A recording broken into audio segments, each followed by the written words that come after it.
Okay, guys, so I'm continuing with my videos on how to teach kata, and in particular how to disguise repetition in kata and how to keep it more interesting for the students so they get a more enriched experience from the kata learning experience. And I'm on to the advanced section now. So the first thing we're going to talk about here is affirmations. Now, affirmations are a way to tell your body what you want to happen. There's a saying that fear is the imagination of the thing that you most don't want to happen happening. So if you climb up a tall building, for example, you are fearful of falling off that building, you know. Obviously you visualized what it would be like to fall, and that's what you're afraid of.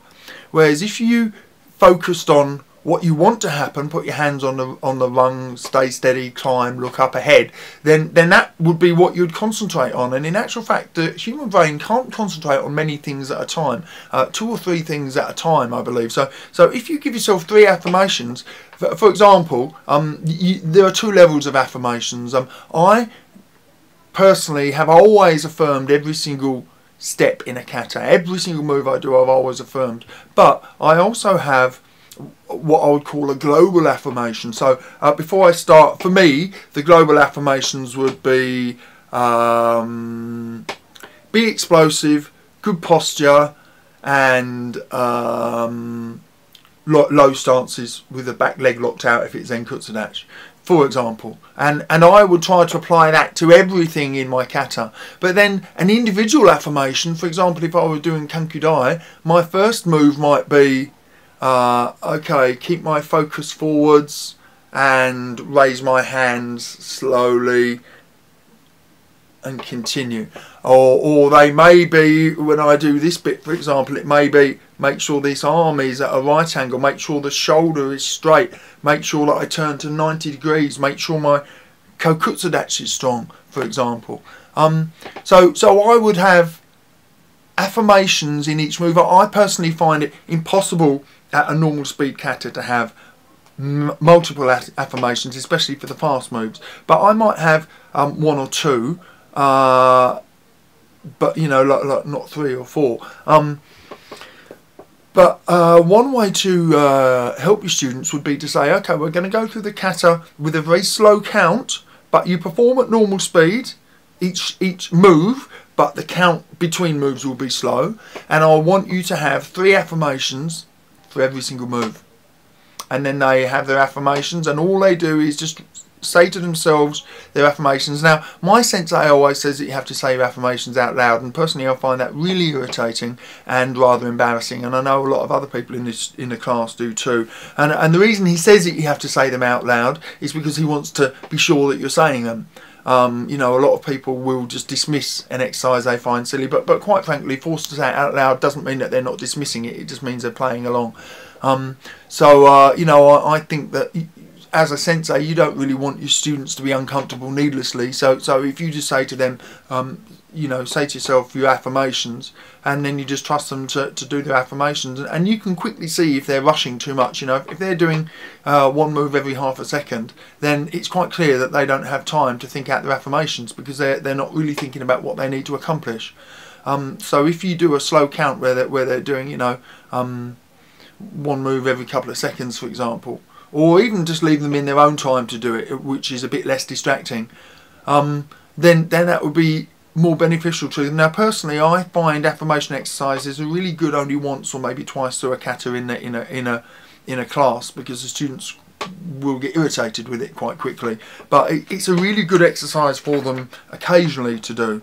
And now, along with affirmations, I think comes the idea of visualization. So an affirmation is an affirmation of what you want to happen. You are telling your body how you want it to behave.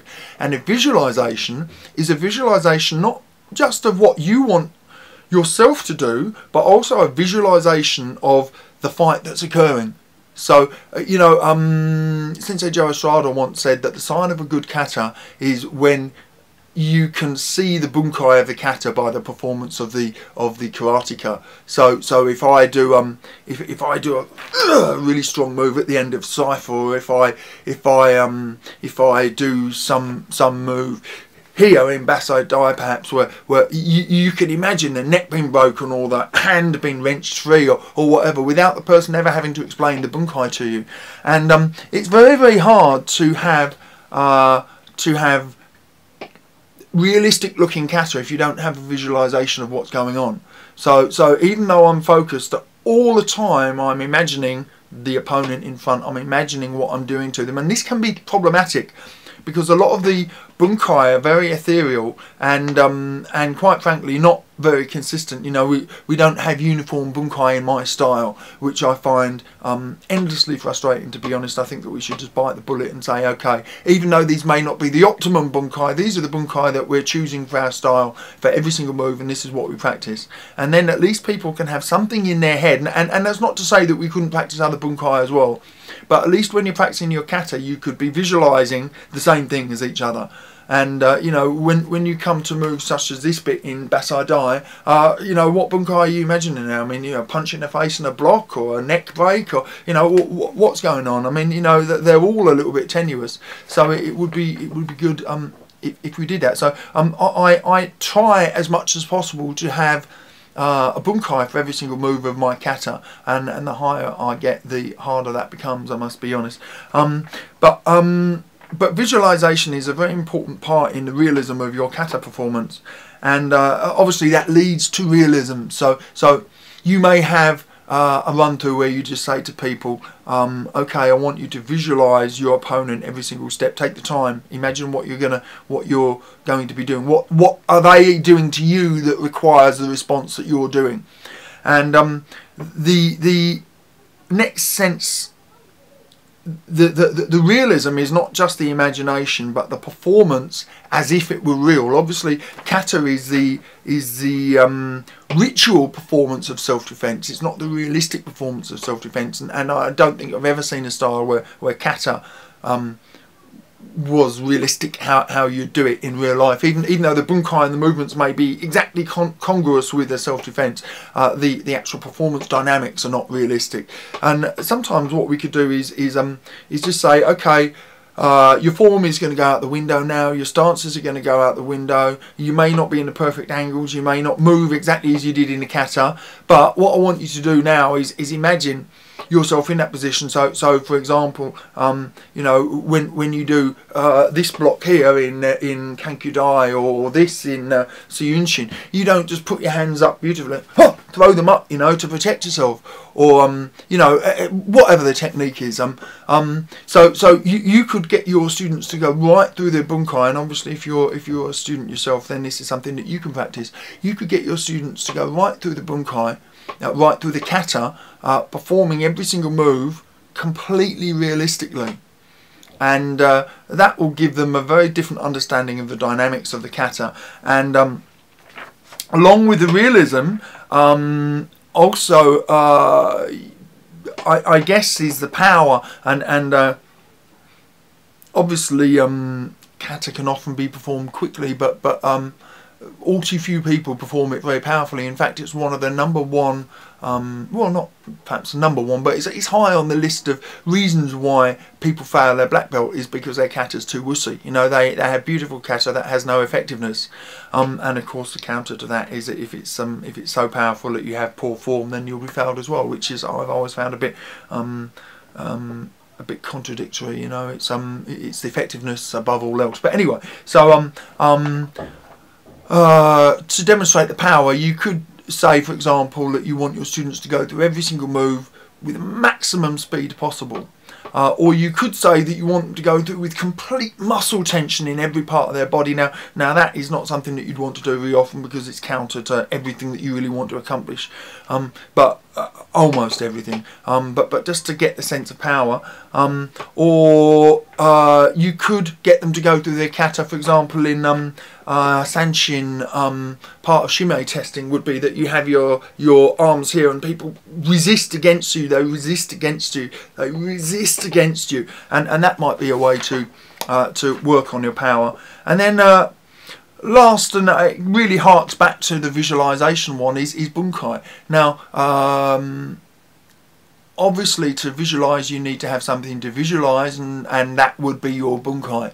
And so you can have sessions every class, or lessons dedicated to Bunkai for specific kata, where you practice your the underlying meaning of the kata. Now, Bunkai, I believe, means analysis, and Oyo is more the application of the different techniques. So probably more realistic than Bunkai would actually be Oyo. So for example, you might get people to throw punches at your head, and you practice your flinch blocks, or your your jujukais, or your I can't think of many katas that have got overhead blocks, or your overhead block. There's a kankudai there, or your overhead block basodai there. You might have lessons where people throw realistic punches, and you practice your shuto ukes there, or you haymakers, and you practice your shutos, or you attack with your shutos to the side of the neck, or use it as a way of taking somebody down to the floor, and so you explore the different range of options for each move, and see what you can come up with. And I find that tremendously valuable. In fact, I think kata without Bunkai is just ballet, and if we're not doing Bunkai, we might as well not do it at all. We'll be making a video on that sometime. Okay, so that concludes the advanced section, I guess I would say. There's one thing that I will just mention, but I'm not going to go into detail because it's going to be in the competition section, but it's the idea of sequencing. And sequencing is the connection of moves to each other. I'll merely say it's on the horizon, and it will be in the next section. You take care, guys. Hey guys, thanks for watching. Hope you enjoyed the video. If you did, please take the time to rate and comment, and it would mean a lot to me if you would subscribe. Thank you.